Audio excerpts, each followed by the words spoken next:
પદ્ધતિનો ઇતિહાસ સંકળાયેલો છે. અહીંયા આવતા હરહંમેશ આનંદ અનુભવું છું.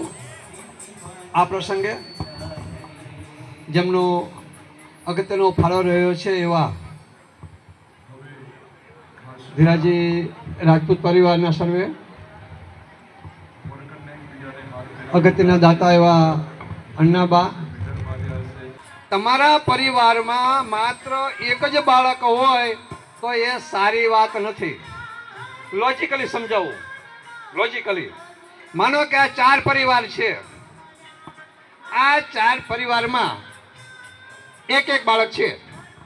કોઈને પુત્ર છે, કોઈને પુત્રી છે, કોઈને પુત્ર છે, કોઈને પુત્રી છે. બરોબર?